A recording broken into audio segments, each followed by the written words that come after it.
The Cultural Council's mission is to nurture, promote, and support a healthy, diverse, and inclusive cultural sector so that the arts and culture are a part of everyday life for everyone. We invite listeners to discover Florida's cultural capital online at palmbeachesculture.com.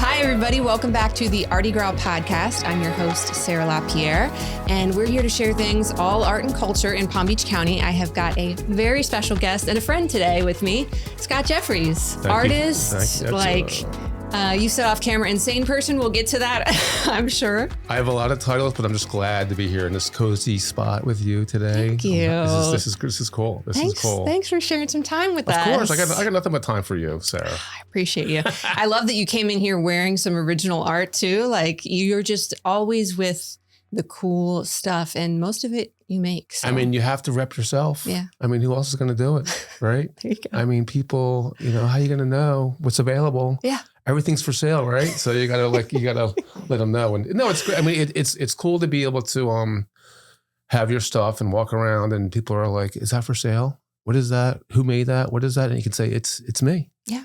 It's some of the best advertising I ever do is when I walk around in my paint covered overalls, right? Like, how can you not stop and ask a question about them? So, yeah. All right. We got to talk about background a little bit first. Give the people an introduction if they don't know you. So let's start like way back and talk about some of your early inspiration, which I believe was your grandmother. Sure. I mean, definitely. Well, I was born in New York City. My mom is from the Bronx. My dad's from Harlem. And my grandmother was a painter, right? And so when I was a kid, there was all these paintings all over all over her house in the Bronx. And I didn't really know it was her for a long time. But I think as I grew up a little bit and kind of like paid attention to, I always loved the fact that I could see, right? My cousin was blind, right? And I think that I always appreciated the fact that I was able to see things and, look at things and look at the clouds and look at the in New York City, the buildings and the people. And I was always just like, I think like looking at things. Mm-hmm. And I think when I would see art in my grandmother's house, I definitely took the time to look at it. Right. And when I found that it was hers, it was kind of an amazing thing. And then, years later, when she passed away, I remember being at the funeral, and my mom, she had a studio in the basement of her house in the Bronx. Mm-hmm. Right. And I remember standing there with my mom, and my mom was like looking at all the paint brushes and canvases and tubes of paint. And she just said kind of out loud, like, what am I going to do with all this stuff? Right. My mother's gone. What am I going to do with all this stuff? My grandfather had already passed away years before. And I was like, I'll take it.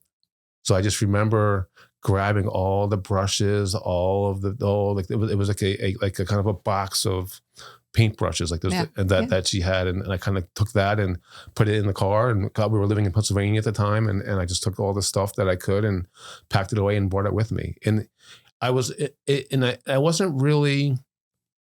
I was always a painter. I was always a doodler. I was always something kind of creative person, but never really like intentional. Like I was kind of never really organized painter. So when I remember when I got home from the funeral, I remember just like painting with intention, like on purpose, right? And it was just like, I was like, this is what I like. I love to do this, and I was always doing it as a kid. If you look in my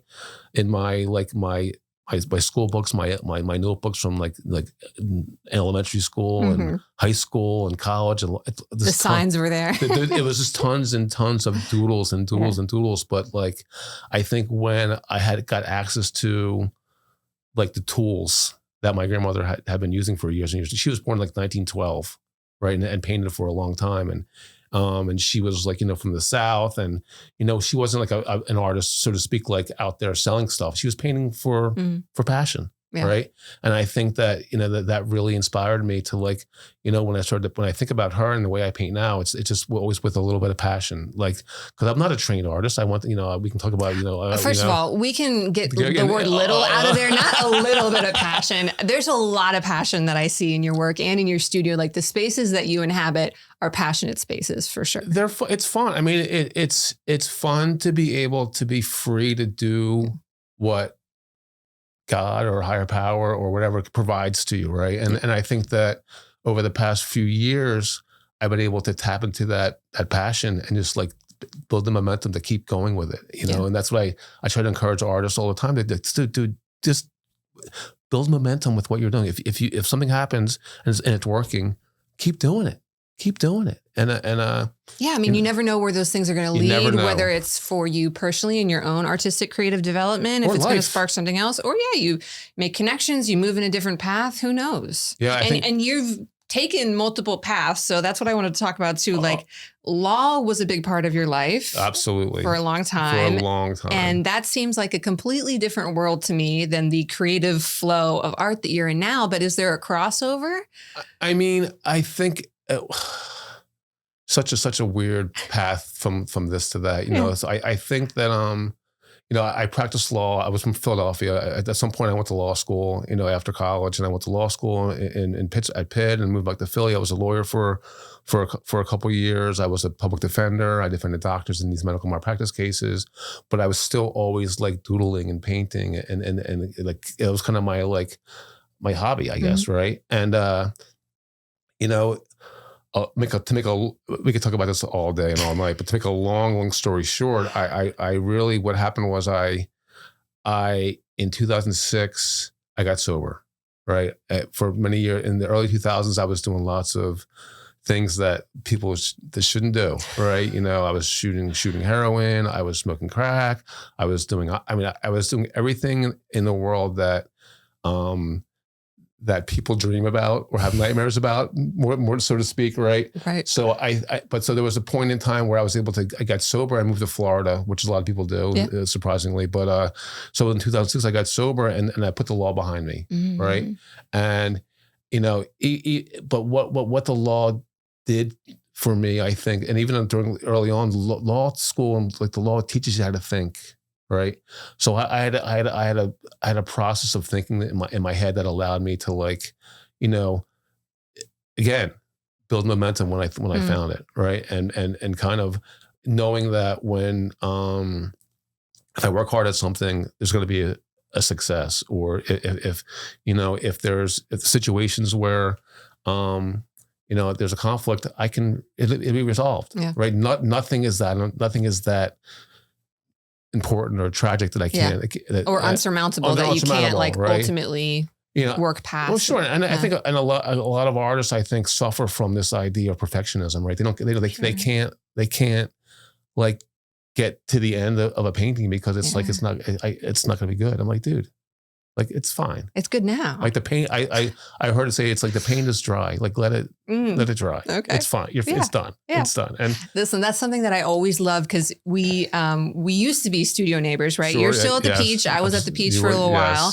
and so I, would kind of wander over to your space. You would wander over to mine, and I have always enjoyed stopping in, seeing what you're working on, seeing the previous pieces that are there, and just the energy that's in your space, but also it's so playful, the way that you work. And there's, like you said, non-perfectionist, you're jumping into things happily and then like, okay, that's done. I mean, it's the opposite of being a lawyer. It's the opposite of being in an office, like with a tie on, with a computer, like typing away or reading like cases or trying to, like I spent a lot of time especially as a criminal attorney trying to save someone's liberty from going to jail or save a doctor's reputation. And the level of detail oriented I imagine you have to be. There's so much going on that it was tiring, right? And I think an artist has freedom if they allow themselves to have freedom, right? And that's what I kind of changed my mindset about, like give yourself some freedom, give yourself a break, enjoy the opportunity that's been put in front of you, an amazing studio, hanging around with artists, like, going to work and like creating something from nothing, right? I love the idea of going into the studio, looking at a blank canvas and be like, something's gonna happen today, right? I don't know what, right? I'm not someone that like sketches out things, and I just kind of like, I kind of just go with the flow, kind of sort of, and things appear. Yeah. High level doodling. So high level doodling, I love that. Oh man, more people should do that. I think one of my first solo shows I had at the Boca Raton Library long ago was called Soul Doodles, right? I wanted like doodles from the soul, like doodles from the heart, just like letting myself be free, and that's what the art comes out sometimes. Yeah. No, I mean, I would walk over and one day, you're on a canvas, and the next day you're like sculpting giant heads out of, I don't know, cardboard and tinfoil and like paper mache. I mean, I use what's available. Yeah. Right. I'm not ashamed to go into a dumpster and pull out a piece of wood or a piece of cardboard or whatever it is to make something. Yeah. Right. And I think that's, throw back to my grandmother, who was like, came from nothing. My grandfather was a Pullman porter on the railroad, serving like, whatever. It's like there wasn't a lot of money to go around. So, right. And when I was working, I wanted to be able to pull from what's available, right? And not go out and buy things. And that also creates a sense of freedom, because I think I see with a lot of artists who are getting into something, there's such which I can understand, but there's such an overwhelming preciousness about the materials, because they don't want to, I hear it all the time, waste paint or waste materials. I'm like, you cannot do that. If you're using it, it's not being wasted. It's so funny, like, because I have these classes, right? Yeah. And sometimes I've heard artists ask me like, well, how do you like divvy the paint up? I'm like, I don't divvy anything up. I'm like, I say, kids, like, there's the bottle of paint. Use whatever you want. It's like Thanksgiving. Like, just use whatever you want. Take as much as you want, because I don't want to hold you back. Yeah. Right. And I think a lot of times people are held back by their own insecurities or fears or whatever. And when you walk into my space, I want the opposite of that. I want people walk into my space all the time, and they go, wow. Yeah. And that's what I want. I want people to have that wow experience with my art, with their life, with everything. It's it's available. It is to us all. Yeah. But I think sometimes it gets so that the logic of like, being a lawyer versus an artist, it's just freedom. I have freedom today. Yeah. Yeah. Okay. So I am curious though, is there any part of like the legal brain that comes out when you're like negotiating with a gallery, or have, I don't know, some sort of, if you're doing work that's contracted by a city or somebody, like, I mean, is that kind of, I think what I have is that I know my worth. Yeah. And I've set my worth. Right. And I think that that's important for someone to as an artist to be able to do, is, that my work is worth X, Y, and Z. And I'm able to communicate that to someone without fear. My friend Adam, who's talks about too, going for the no, right? If they say no, okay, it's fine. The world's abundant. My art's for somebody, right? And I think that the knowledge and the background that I've over the years, and just being, I'm 57 years old, for God's sake, it's like, I'm not here to waste time debating you about how much, like what, like, I don't like, okay, you don't want it. I don't, what am I going to do? Nice. Right. Yeah. And that's the thing too. I think it's, we get one chance at life. Right. So I'm not going to waste time really with, like trying to prove to anybody that you deserve to be here, or deserve to be at this price, or deserve to whatever. It's like people ask me all the time. They go, well, I have these monumental big paintings. They're like, well, how long did that take to make? And I say all the time, 57 years. Yeah, I love that answer. Next week it's gonna be 58 years. Yeah. It's like, my value isn't based on materials or time or whatever. It's based on me. Right. Yeah. And how I feel about my art. And if you feel the same way, I have something for you, right? And if you want a piece of my, I sell these T-shirts, and I have something for everybody, right? And I say it a lot, everyone can't afford a painting, right? Everyone can afford a T-shirt, right? If you want some art, which is great. I want you to like have a part of me. I don't sell prints, right? Because I want you to have the real me. I want to have a real piece of me, but I guess like having the background that I have, I think I used to negotiate multi-million-dollar cases, like these medical malpractice cases that it'll blow your mind, like what happens, right? Yeah. And sometimes you got to pay, not me, like the doctor has to pay because of whatever happened, and like we paid, right? But it took a negotiating, it took what's reasonable, and what was necessary. But art's the same thing. If I have a painting that that I've worked on and I love, and I think it's been in shows, or it's like it has some value, right, in the art world, right? And it's funny that sometimes it's hard because there's no hierarchy in the art world, right? It's only in our mind that, oh my God, this guy's a great painter, this guy's great, this is great. But in reality, it's just paint on canvas, right? So it all comes down to how do I think about it, and what value do I put on it? And I can say no too. Yeah. Right. So I love that. No's a full sentence. No is a full sentence. Right. But the hard thing is like, someone will offer me something for a painting, and I'm like, I would like to have that much, but no. All right. Not today. It's not for you. Today. It's not for you, right? And that's all right. And you have to, and I want people to aspire for the stuff that I have, right? Mm-hmm. It's I have collectors. I just met a collector of mine that, he just bought a painting, but he's been like wanting a painting for like 2 years. Mm-hmm. And he's like, I finally, was able to like save up the money that I wanted. I wanted this painting, and it was great because, it's they're buying the artist absolutely more than the art. Absolutely, right? It's a whole experience. It's a whole experience, and I want them to know me. I want them to be a part of me. I want the art to be. I want them to know what the art's about or what I'm about. It's like it's a whole thing. Yeah. Yeah. Okay. So speaking of what the art's about and that whole thing, I would say your work is just a lively mix of chaos and control. And I think maybe some of the chaos comes in when I see, you in your studio grabbing different colors, different materials, and just getting into it. And then the control is you're somebody, like we mentioned earlier, who's like, okay, that's done. And I'm not going to be a perfectionist, and I'm not going to sit on something forever. You work through a lot of pieces, and I love to see that motion. But how would you describe your work? I mean, I think more than anything, I'm not afraid to try. Right. Simple as that. Love an experiment. Right? Just try. Just try. I'm working on these paper mache sculptures now. Right. Cool. And they're turning out to be what I guess finally want them to be, but it's like they've been through so many iterations themselves.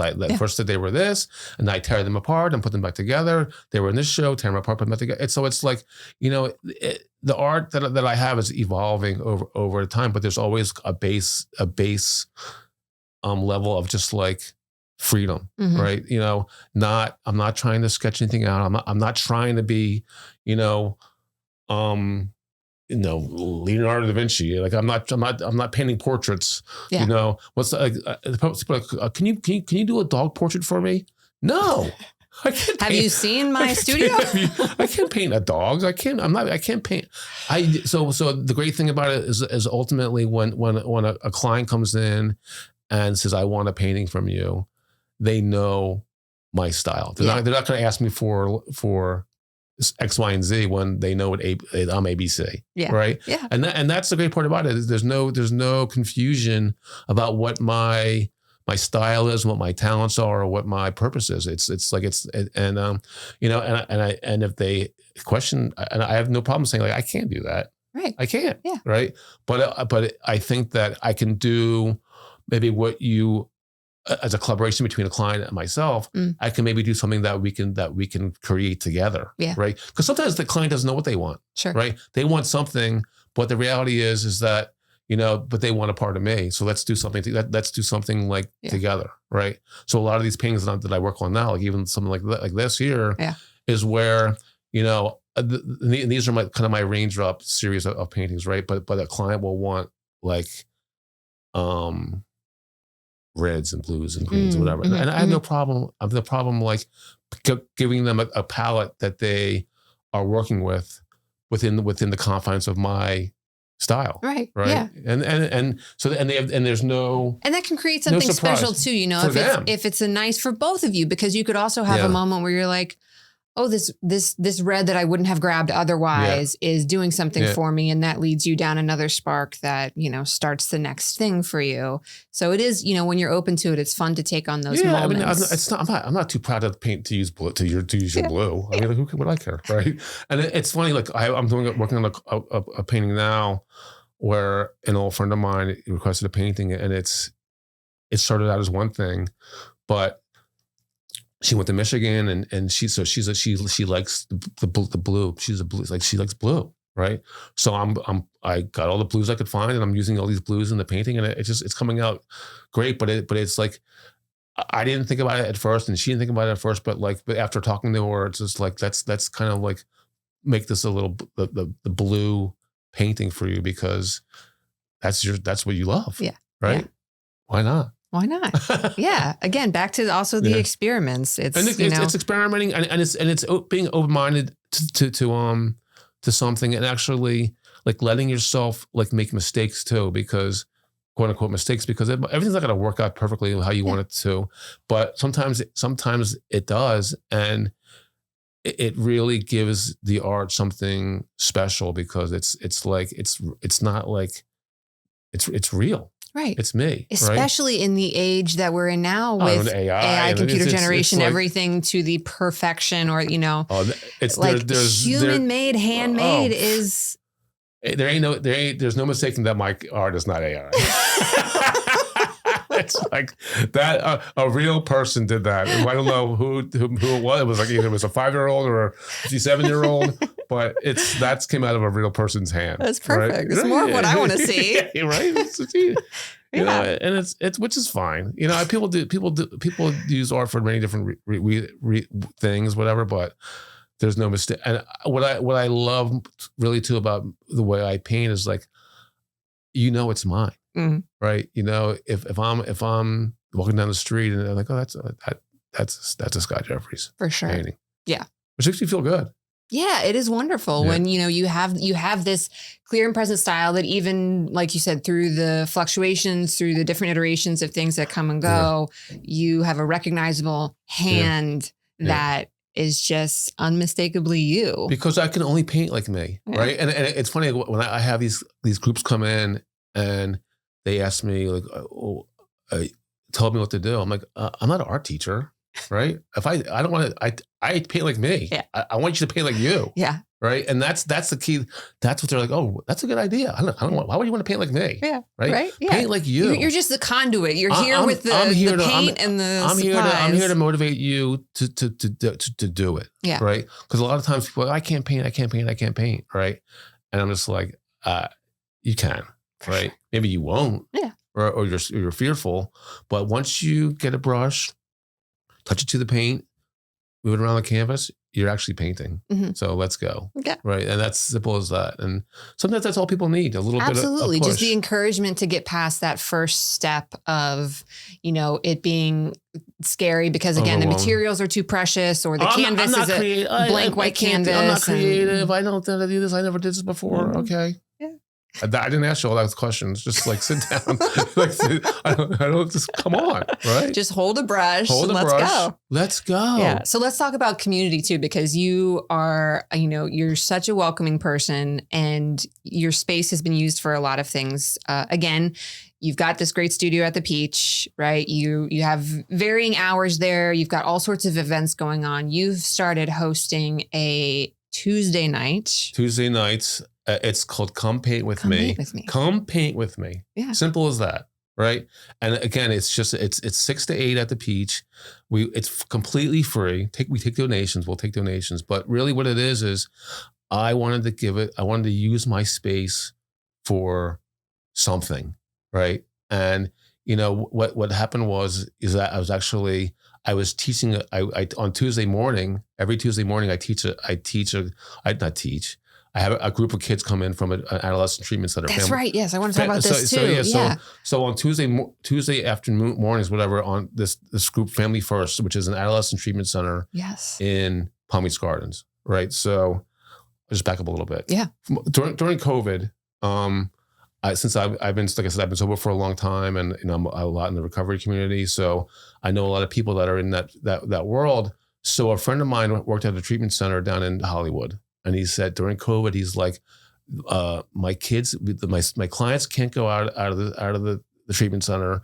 Normally, we on a Friday night we go bowling, or we go this, or we go that, or whatever. They some kind of activity, besides sitting in groups all day long and in the residence. So he said, can you come down to the treatment center and start doing like art groups outside?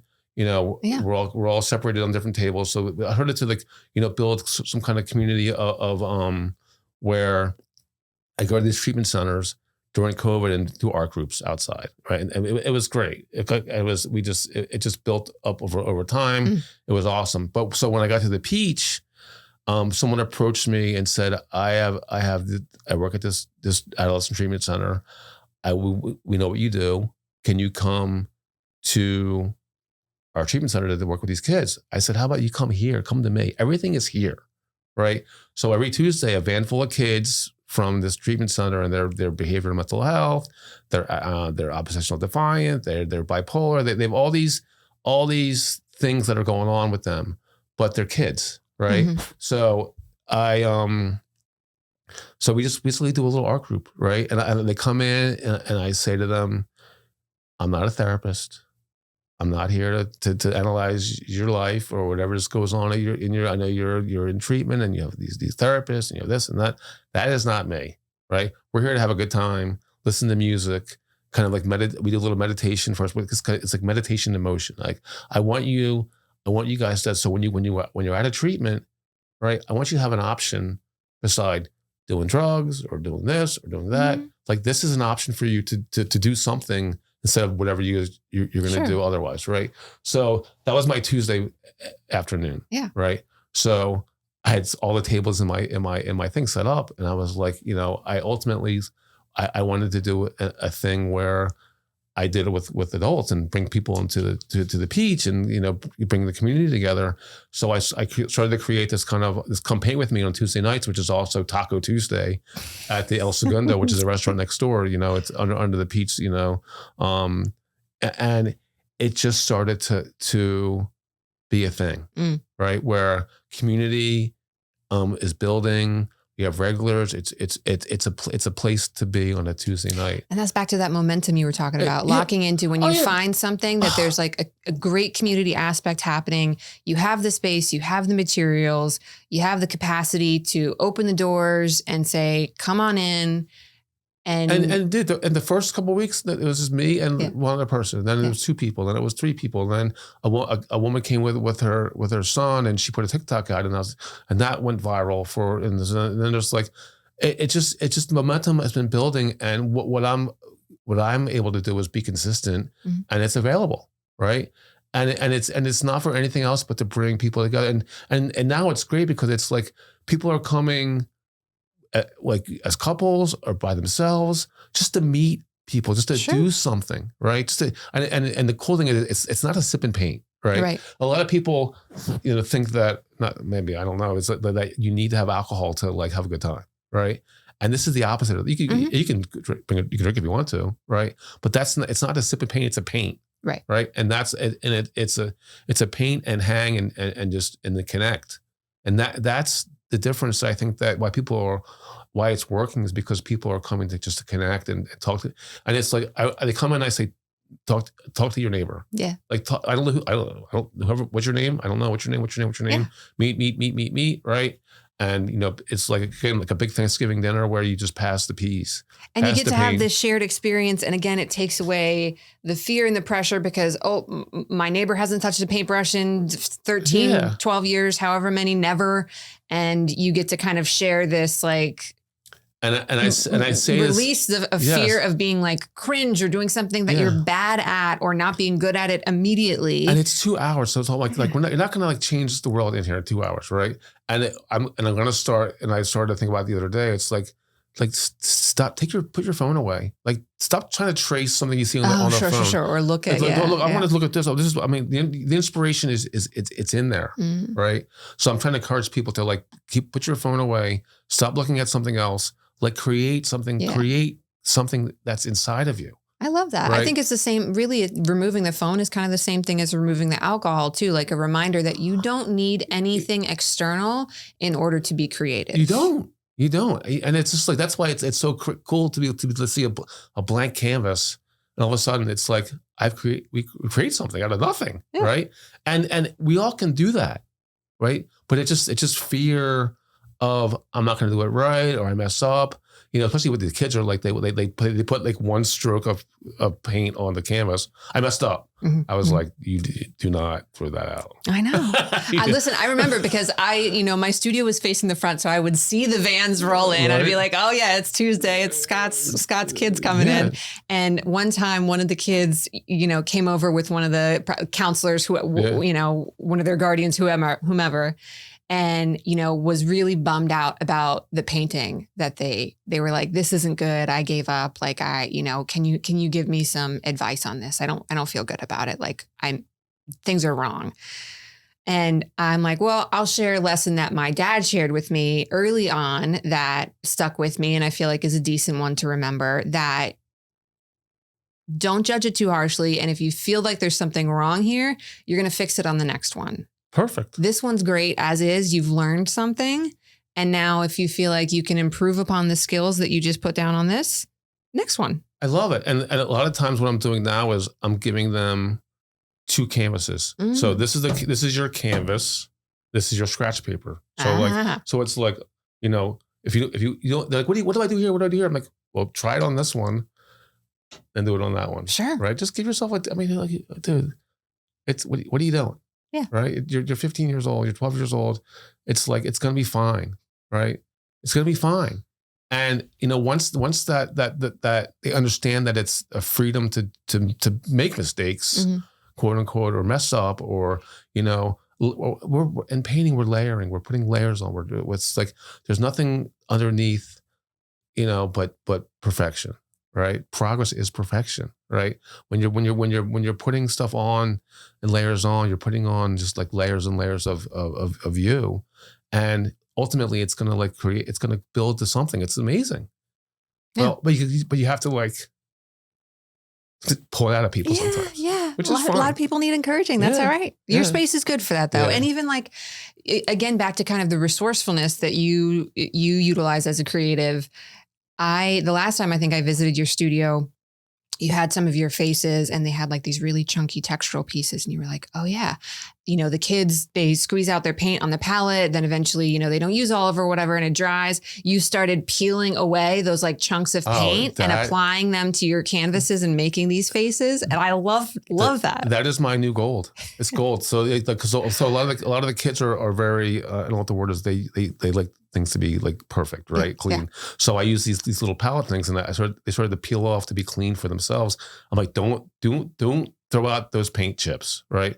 Started to use the paint chips in my paintings, and that's going to be my show at our Basel at Aqua. Awesome. Are those paintings? I'm bringing the oldest paintings down to Miami to, show the world that this is the new basically, right? Of this like 3D versions of my heads that I've been doing for years, and it's just like, and it's momentum building. It's just like using what's available to you and try, and like I said, trying, right? Trying, because it's like a lot of times we just don't. It's not gonna work. How do you know? Do you ever have those moments where you're like, I'm not gonna try today, or I'm not gonna bother today, or do you just always like? No, I mean, believe me, I love, my favorite thing to do in the world is nothing. I love a good nothing day. Dude, nothing is great, right?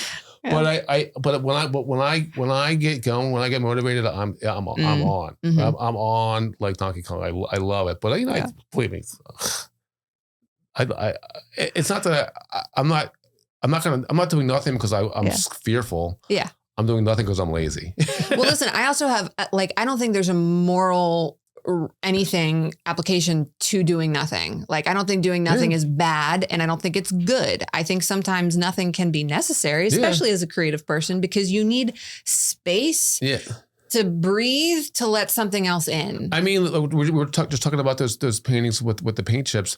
What I'm doing now is I'm going back to my old paintings that have been sitting around for a while and kind of revisiting them, giving them new life. Yeah. Because they gave them space. Here's an opportunity. Yeah. Opportunity. Well, that's okay. These have been lying around for a while.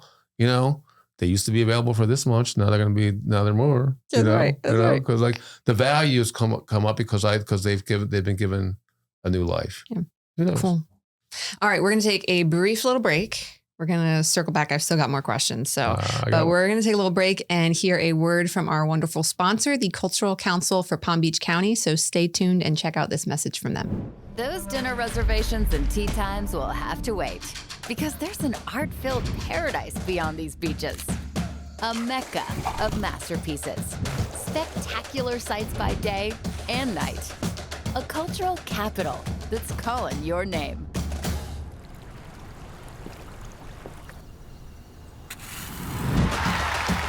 See so much more than you came for in the Palm Beaches. We got to talk more about the upcoming exhibitions, though. Okay. So let's talk about, you founded Gallery OB. And this is... Are we talking now? Yeah. We're talking now. We're talking now. We're back. Welcome back. I'm not used to this fancy, commercial world. I'm just living my life, on Georgia Avenue. Listen, I remember Georgia Avenue. It was not that long ago. I'll have to say, my commercial for you is that you're awesome. Because you're awesome and an inspiration, and just to watch you evolve is like the thing that people want to be. It's what I want. I want to be you, right? Listen, I want to be you. There's so many reasons that I'm so happy, lucky, blessed, whatever the word is, to be amongst like the peers that we've landed in.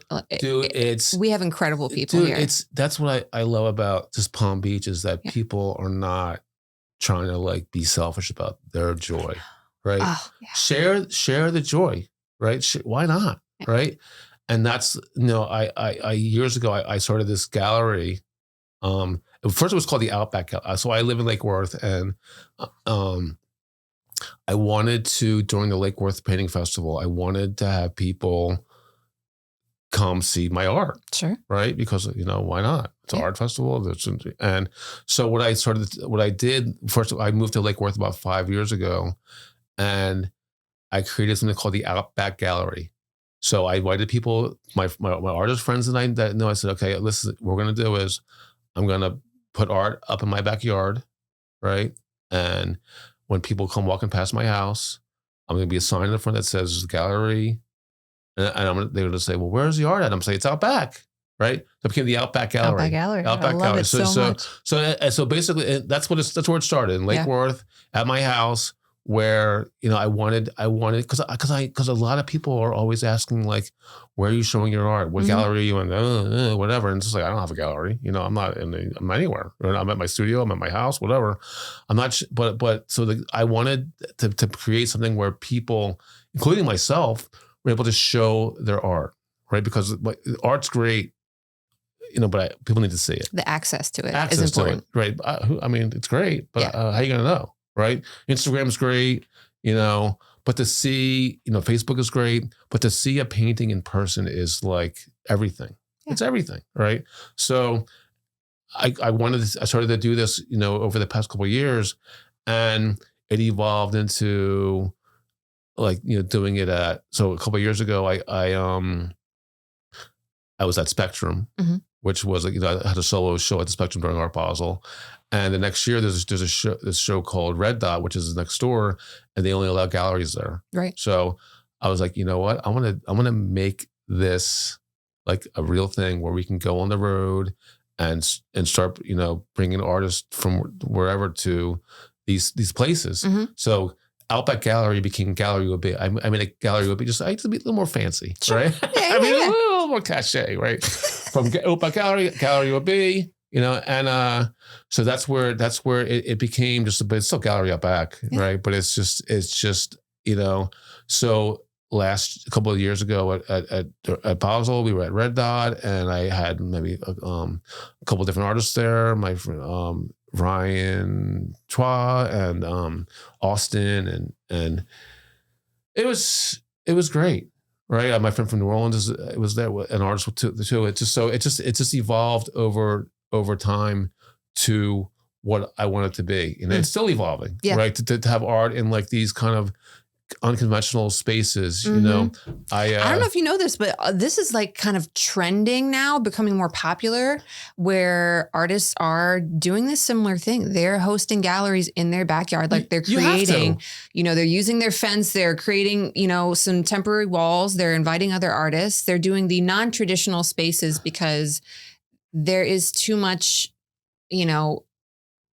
like behind the red tape or behind the closed doors or knowing the right people or playing the game, that not everybody is allowed to play or win. Dude, we have to, as artists, we have to be proactive in our own lives, in our own business, in our own everything that, and I'm on the North Star Arts Foundation. I can talk about that. But like I want artists to like be capable of what's available. They can do these things, right? Yeah.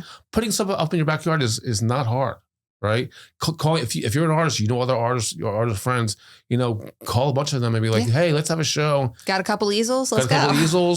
Let's do it. Put it on Facebook and whatever, and then like people will show up, right? And what you're doing is you're creating your own community of people that are gonna like be like, you know what, I want to be a part of this. I want to be a part of this. And if like say you have 5 artists in your show, they each invite 5 people. It's like people will come, right? You might not sell anything, right? But what you're doing is you're building a community, right? You're building something, and that's what I wanted the Outback Gallery to be, is to kind of like build a community of people where we support each other, right? And that's why I learned that from Trina. You guys have Trina and Anthony on the show. They've been on, right? They were just on recently, and it's about building community of people that support each other, that are gonna like be like, hey, I want to have this thing going on. We want it. We want you to be a part of it. Come be a part of it. Yeah. Right. Those kind of people who are in your corner, who are ready to be your champion, and even say like, there's this call out, or here's a show coming up that I think your work would be perfect for. I have a collector that's looking for something. I want to come introduce them to you. I need mentors. I mean, I don't know anything about art. Right. When I got here, right. When I moved to Florida, I wasn't in the art world. Right. I was a newly sober drug addict, trying to get my life together. And all of a sudden, like, but I had the motivation, and all of a sudden I was meeting these people, and I was just like, you know what? I want what you have. I'm going to start doing what you do, volunteering at the continuums of the world, and putting myself out there and making myself available. So, people know that I'm interested, right? And it's not always about. It wasn't always about me, right? I'm very good at selling my other people's art, right? And I thought you are literally so many times I've seen you tour everybody around the Peach. If anybody comes to visit you, they do not escape the Peach. Yeah, I mean, just having seen your work, you'll walk them around. You have to do it that way. And I learned that at that continuum from Trina Anthony. Yeah, it's just like sell other people's stuff, sure, right? Because then karma, maybe it's a thing, who knows, but it works, right? And I've always wanted to be the person that's like, because I was believe me, I as a drug addict and as a lawyer, I know how to be selfish, right? So part of my new life, my new mindset is like to not be that. You're now the hype man for anybody who's ready to have that hype man. Yeah. And a hype man in the studio, in my group, it's like I want it to be done. I want you guys to do it. So coming up on in December during our Basel, my gallery is gonna be at a show called Satellite. Yeah. Right. Which is on South Beach. It's gonna be my art and my friend Brian Cattell. are going to have a show that's called Headspace, right? We both do a lot of faces, a lot of heads, a lot of things. So our show is called Headspace, and we're going to have a bunch of art there. Now, is this what I got a little sneak peek of earlier? Oh, no, that's Aqua. Okay. So because there's another exhibit happening. So you've got two going on. I'm also going to be part of, my friend Nora Blazakovic has a gallery called Irreversible Projects. Oh yeah. I've known her for years, right? So she is putting a booth together at Aqua, which is a different show on South Beach, same show. So she's doing a show of small pieces of art, right? Okay. So I'm creating these ceramic heads. That's what I got to see. The clock is ticking right now, but it's coming. But we're gonna get it done. Yeah. So I'm gonna be at Aqua. I'm gonna be at Satellite. I'm gonna be in South Beach in Miami. I'm gonna take the Palm Beach artist life on the road. Absolutely. And put myself out there. And believe me, that's what, when I do shows like this, it costs. It's an investment in myself and the people that I support, because that's what you got to do. Yeah. It's like this is a business for me. This is my life. Sure. Right. And I think, again, it's a lot of people, and I want people to look at me and saying, you know what, I can do that too. Right. It's not that it's fear that will hold us back. Even to talking with people that I was trying to get to do the show, it's like, I don't know. I don't know. Right. Okay. Well, I gotta move on. Yeah. Right. Because, it's opportunities come and go. Right. But sometimes you gotta take a chance, take a risk. And that's what I did the first time when I got sober, I took a risk. Right. Yeah.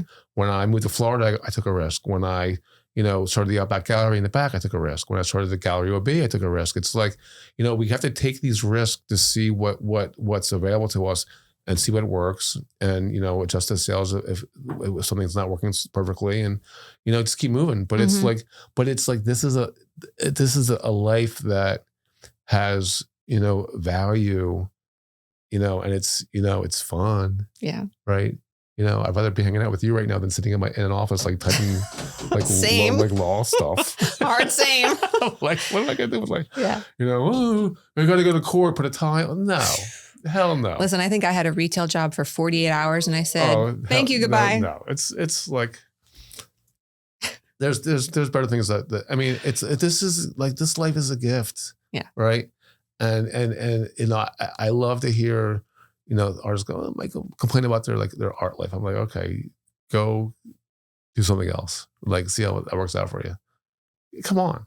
Right. So, I'm not lost on the fact that this is a good deal. Right. But sometimes good deals take a little bit of work. Right. Sure. And like I said, risk, and the thing too about these shows, is that it's, you're down in Miami and there's 1,000 choices of people that they're like, you're not always going to sell your painting like that day. Right. I remember when I first went down there for Spectrum a couple of years ago, I sold maybe a couple of paintings that day, but I sold every other painting in that booth over the next year. Yeah. Right. So it's really the commercial, it's the momentum builder. And like you said, it's an investment, but people need to remember that it can be a long-term investment, right? Because I think and I wanted to ask you this too, like knowing that, you've had the experience of doing these kind of shows multiple times. When you're planning this, are you setting any expectations? Are you trying to, I don't know, meet some sort of goal, or what kind of mindset are you going to these events with? Now I go in there expecting this to sell nothing that day. Okay. Right. If I do, great. Right. But I can connect. Right. It's about connection. It's about connection. It's about who's going to see your stuff, who's going to think about your stuff. How are you approaching people? How are you following up with them? Right.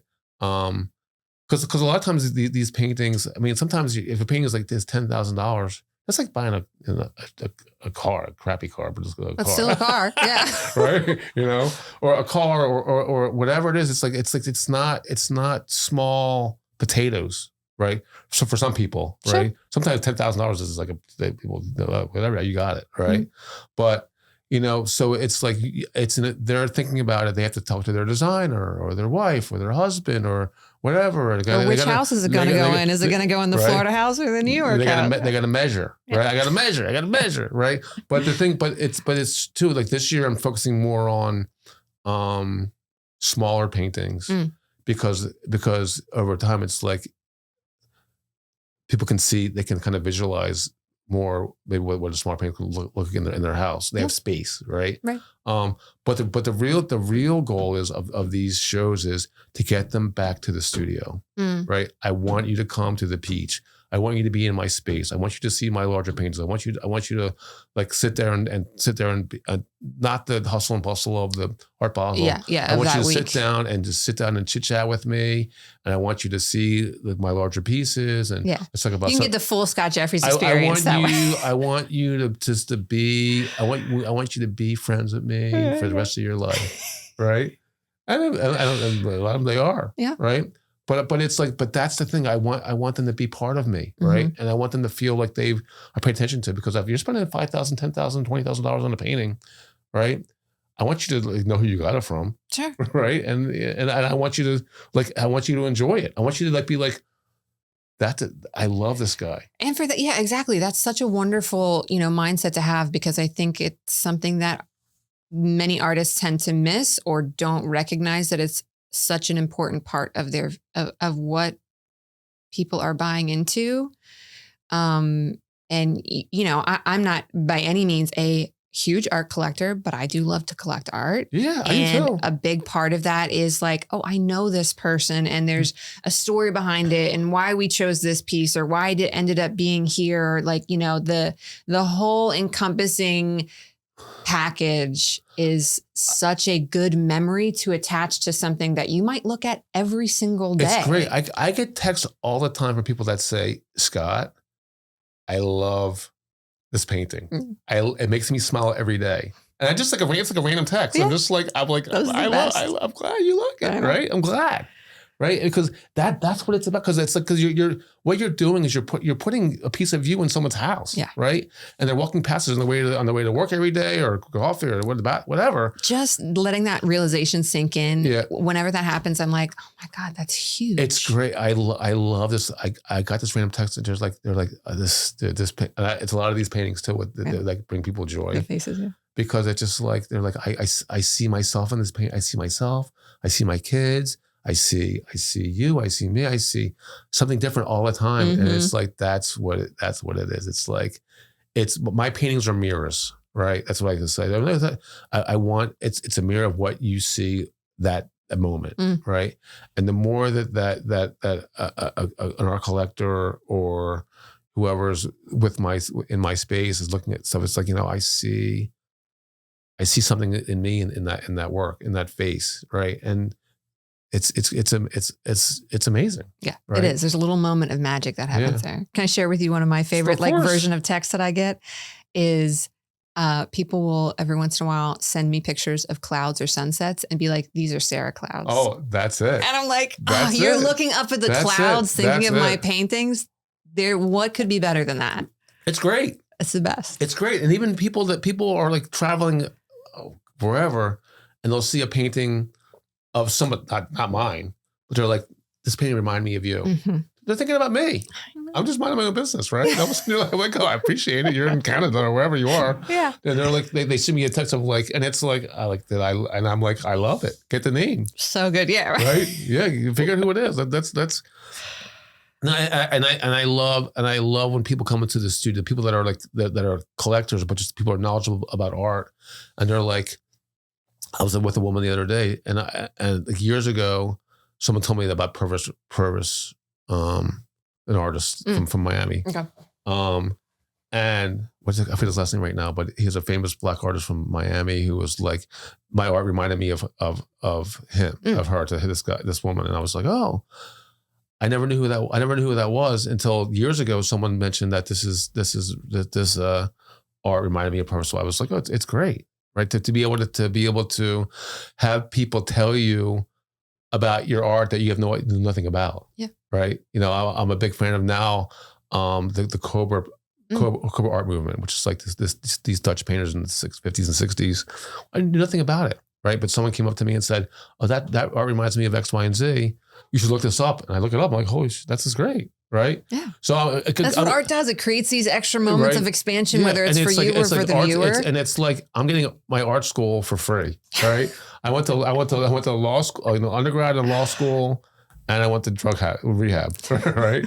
And art school is my life. It's how I'm talking to people on a regular basis, learning about how, what it's all about. Purvis Young. Look him up. Okay. He's sick. He's awesome. I always love hearing new artists. New to me artists, obviously. Yeah, it's great.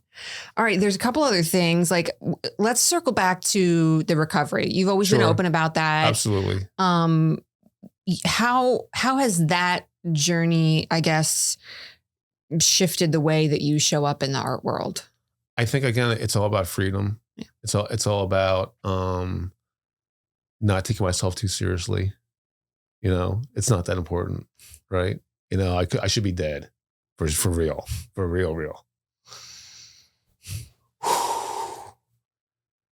And I think that when I wake up in the morning and I'm alive, it's like, why not have a good time? Right. Why not go attack life with purpose? Why not attack life with joy? And, because I spend a lot of time, it's like what I'm doing now, a lot of addicts and alcoholics, they spend a lot of time alone. It's about isolation. Right. And so what I'm doing now is I'm building community and giving people opportunity to be connected to each other. Right. So they don't have to be alone. Right. They don't have to, I can be alone. I could feel lonely, in a stadium, right? But I don't feel that way anymore, right? Because I wake up with a little bit more of a purpose. Yeah. That's not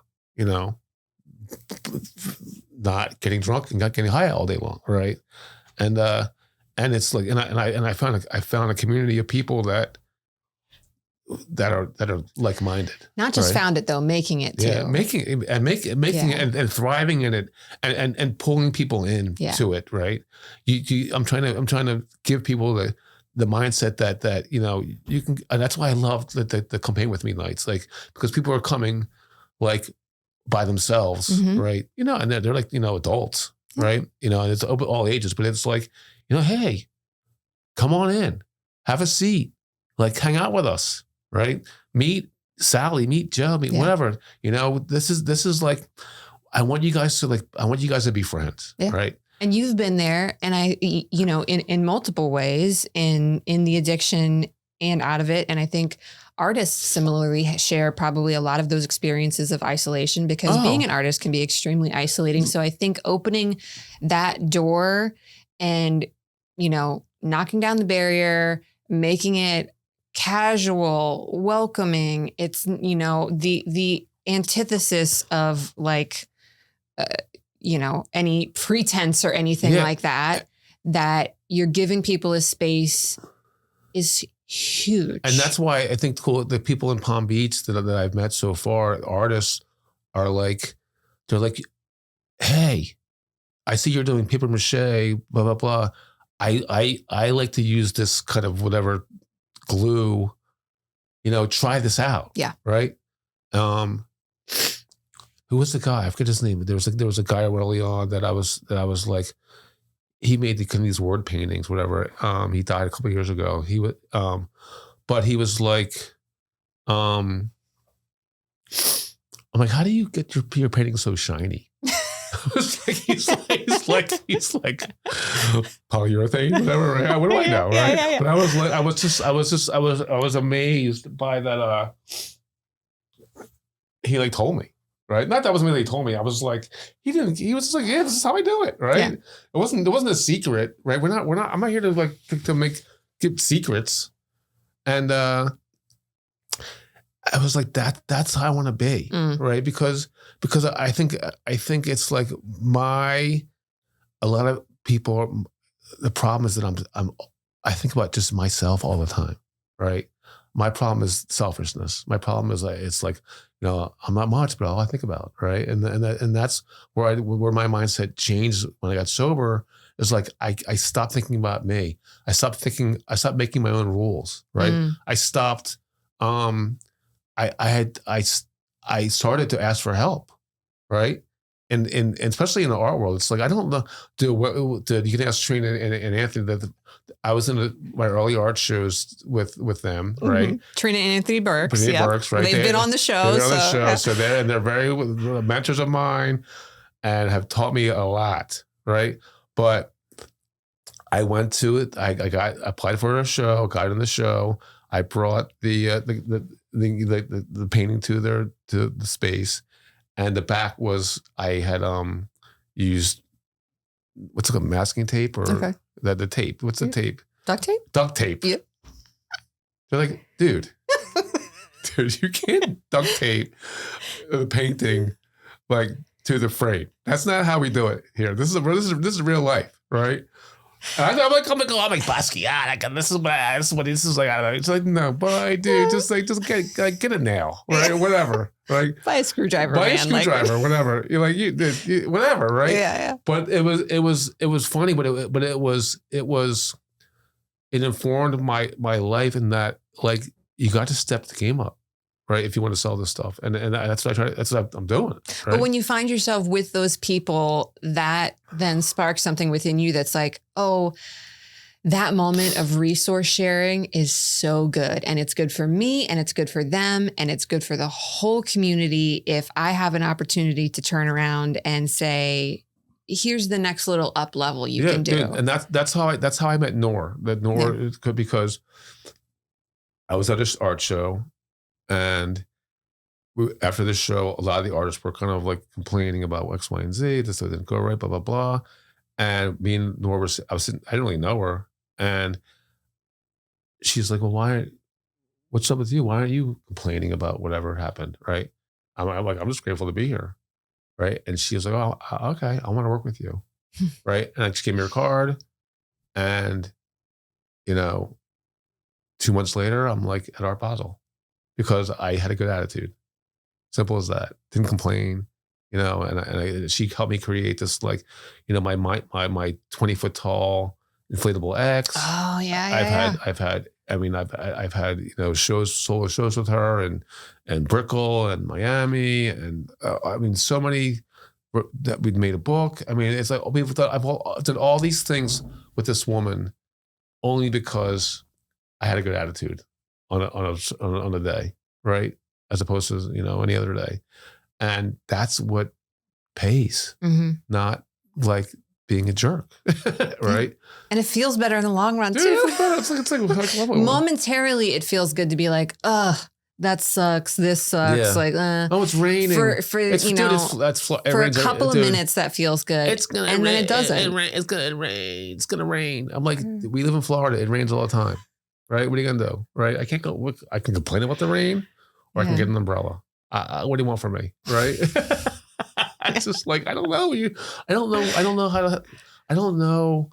Like, sometimes just like, dude, just get over yourself. It's not that important. It's like, we're having a good time. Yeah. Right? We're here to have a good time. Like in my groups, 2 hours, have a good time. With the kids, dude, we're here for an hour and a half. Have a good time. Right? We're going to put music on. You can stress so many other places in your life. Use this opportunity to set that aside. Chill out. We're painting. Not that serious. Yeah. I love it. So Tuesdays evenings. 6 to 8. 6 to 8. It's at the Peach in West Palm Beach. It's open to anybody. Free, all ages. You can come. You can get Taco Tuesdays at the restaurant right on site. If you want to grab a drink there, you can grab a drink there. It's $3 tacos, $5 margaritas, and 6 to 8, 8 o'clock, you leave. I would say 8 o'clock, it's over. It's free. Get out. Now, do you see a lot of the same people coming back? Yeah. I love it. I love it. But my dream is to have, because you've been to the Peach, obviously, but there's like, we're underneath like the Southern Boulevard Bridge. The bridge is to have tables and tables of people just painting. Yeah. Like a family reunion, just the tables of people painting away, having a good time. But sometimes we have 6 people, sometimes we have 20. Who cares? Either way. One person is cool. One person is cool. Believe me. One person showing up. I don't mind cool. to chill thing. Yeah. But I got plenty of paints, plenty of brushes, plenty of canvases. Come with a good attitude and you're in. There you go. And you can come late. You can come late, but you're still leaving at 8. Boundaries are important too. Yeah, it's good. All right. Listen, is there anything that I missed? We talked a little bit about No More Starving Artists. I did want to ask, what do you think this area is getting right? Or like maybe what do you think this area needs to work on a little bit more when it comes to supporting artists here? I think that what we need is more shows, right? More access to shows. I think that like, I love having a show in my backyard. I want people to get motivated to like to create spaces for other artists, right? And it could be at a restaurant or in your backyard, or if you're an artist, like just think bigger, right? And think outside of yourself, right? That's what I want people to do. I think we have the people here. We're here, yeah, right. And I think that's what we do right, is that we just need, more people to be motivated about what's available to them. Yeah, right. Yeah, we have the people, we have the talent for sure here. Yeah. But I think that's a good point, and maybe also, like you said, think bigger, but also think out of the traditional boxes of what a art show has to look like. Yeah, exactly. You can have an art show wherever you are. If there's put up an easel and just say, here it is, right? And I think really I want artists to what the No More Starving Artists Foundation is doing is I want artists to be more involved in their advancement, right? Like get an Instagram, right? Get an LLC, frame your work without duct tape, right? Ask questions. Yeah. We have on a Wednesday night at the Peach, we have the Brass Tacks, which is just a community of artists that come and they put the ideas on the table and we talk about it. It's Artist Roundtable. Again, it's free. It's, community networking, meeting your peers. I love it. All different level artists, all different stages of life or career. It is a great place to. It's a great thing, but I also want artists to go to each other's art shows. Absolutely. I want you to visit studios, visit the Peach, visit the Norton, visit the Cultural Council. Like go see what's happening, see what other artists are doing. Yeah. Support them, show up for them. If you see a post about even on Instagram, like if you see a post, give it a like. Yeah. Right. Because that builds the algorithm of the people, and it gives them a way to push it out one thing further. And like, absolutely. And these are, free ways to engage. It doesn't cost you anything to comment, I love to share to somebody, even to go to, I'm going to an exhibit tonight in Lake Worth. It's open to the public. It's free. But going there, supporting some of my friends who are in the show, shout out to the Cultural Council again, because it's, it's at their headquarters. My friend Jen Noel, she's one of the fiber artists. It's a fiber art show. And I could be like, well, I'm a painter. That's fiber arts. That's not for me, whatever. And it's like, but it'll feed me going there. It'll support them. Of course. And it'll, be a part of showing our community that we want and need more of this. Get off the couch. It's Thursday night. Get off the couch. Like, what are you doing? Yeah. And it's like, because I'm so used to when I would go to this show, whatever, and I'm just like, thank God I went, because otherwise I would have missed it. Right. If I don't show up, I'm going to miss it. Right. And that's what I love to almost like for the campaign with me. It's just like, dude, I like last week we had a great turnout, and I posted on Facebook with a picture of everybody there. I said, y'all were invited. Where were you? Yeah. Right. Because we're doing it. Because we're going to do it whether you show up or not. Right. I'm going to go to Basel whether you come down there or not. Right. So it's like, I'm in the mindset of the doing, right? One chance at life. Yeah. I'm in. I'm in. Yeah. So Yeah. It's good energy to be around, whether you're an artist or not. And I'm glad that, you know. And I think too, the main thing about me is that my mindset applies to artists and mechanics and nurses and doctors and lawyers and teachers. And, you know, it's to show up like with a good mindset, and you're going to attract, you know, positivity. Absolutely. Why not? Yeah. It's better than the alternative. Right. Might as well do that experiment. I'd rather that. Try. Yeah. All right. Well, I feel like I could continue this conversation for more hours, but you know, there's art shows to get to. So we got to go. We got to go do. But before I let you leave, I do have 2-3 more questions. Okay. So one question I ask everybody who comes on the show, which is that if you're going to recommend a place, an event, a public piece of art, anything related to arts and culture that you think people living here or visiting Palm Beach County should experience, what would that be? Go to the Norton. Right. Simple as that. Yeah. Or the Boca Museum. Both fantastic. Because what happens is when I'm in a museum, and I love museums. I was just in Philadelphia. I went to the Barnes Foundation. There's a new a Calder Museum in Philly. And it like just gives you like a little space to just be like, put your phone away for freaking 10 minutes of your life, right? You don't need to take pictures of everything. Don't put your phone, go to a museum and leave your phone in the car or in your pocket. You don't need to take a picture of it. You can look it up later on the Google if you have to, right? Yeah. Give yourself an opportunity just to enjoy the painting, right? That's what a museum is to me, is such a good way to kind of experience art. Mm-hmm. And of course, come to the beach. All of it, you know, because there's 6 of us, 6 studios there. We got tons of art. We have, Anthony Burks and Nick and Victoria and Craig McGinnis and Cass O'Brien is like an amazing ceramicist is the word. Yeah, pretty much every genre is there. We got it, and you know, and it's like, and you can meet us like real people. Yeah, we're actually real, real artists. Artists. Yeah, buy before I die. Have a conversation. Yeah, buy before I die.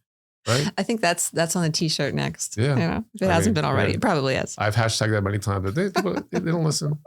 My dream is you know, I'll be long gone, right? And my friends, whoever bought one of my paintings, they'll be like hanging in their house or whatever, and their kid's house, and all of a sudden you'll see a painting of mine come on the Antique Roadshow, right? And it'll be one of my little heads, and they'll be like, "Oh, this is a Scott Jeffries from like the 2006, whatever, blah, blah, blah, blah." You're like, "Oh, that's right at like $19 million. And they'd be like, "Oh my God, I have one of those I have one of those in my house," right? And I'd be like, he was right. He was right. You're somewhere, like whoever knows, like just, I'm in the heavens, you get a little like extra sparkle. You know, and my grandkids are like, thank Grandpa knew Scotty J. He was great. He knew. Well, listen, you know, you thank your grandmother, you know, the inspiration started somewhere for her as well. And actually you brought in a piece, you know, we only had one easel here, but you brought in a piece of hers. And as soon as I saw it and you told me about it, I'm like, I see the resemblance. Like I see the familial, there's something about the movement that she has in this painting that is just... She's the real deal. There's something in there. It's really cool. You can do a little flash of it on the screen. Yeah, we'll take a picture of it. Take a picture of it. You can share it. She deserves it. Okay, other piece, last little bit here. If you were to give out some advice, and I feel like we've already said plenty of advice, you know, but if you're, you know, giving some advice, maybe it could be for somebody, you know, going through recovery, could be for somebody who's in another career and wants to transition into art full time. What's a little something you would leave with them? First try. Simple, right? Give yourself a break. Don't take yourself too seriously. It might not work that day, right? But what do people say? That it's like, it always works out in the end. If it hasn't worked out, it's not the end. Not the end, right? So just keep pushing forward, right? Don't let people tell you no, right? Because you know, it's your life, right? And when you start living your life for you, a little selfishly, right, and what you want to do and what brings you joy, you'll spread the joy. Yeah, it'll just compound further, right? I mean, I can say it's in recovery. My friend, a good friend of mine, just passed away. It's just like, dude, it's like we have one chance at this, right? So, like, I made a conscious decision a while back to stop really trying to complain. Like, dude, the only person that gets aggravated by that is me, right? I'm trying to live a peaceful and happy, joyful life, and that's my advice. It's like, just try to be, show up for yourself, and when you do that, the domino effect happens, and people love it. Absolutely, yeah, it's good to be around. Yeah, we need more of it. Yeah. All right, I'm ready for the whole Scott Jeffries motivational tour. This is it. I love it. Thank you again for sharing your time with me. Thank you. For sharing your time with us, your artwork. This is cozy. I love it. It's cozy. I'm glad to spend some of it with you. And I want to make sure people know where to connect with you. So Instagram, Facebook, LinkedIn, whatever you're using, tell them where they can find you. Scott Art, SCOTTART. That's my Instagram. That's my favorite. I love it. My website is scottyjart.com, SCOTTYJART.com. And the gallery website is galleryob.com. Cool. And you can come find them at the Peach. Can find me at Aqua, find Nora at Aqua, find me at Satellite, or Tuesday night. The Tuesday Peach. nights, yes. Yeah. Get a taco. $3. Come paint. Hey, it costs nothing. I love it. All right. Thank you. We are going to say, again, appreciate you all for listening. Thank you for tuning in to another episode of the Artie Raw podcast. And one more time, thank you to our wonderful sponsor, the Cultural Council for Palm Beach County. We'll see you next time.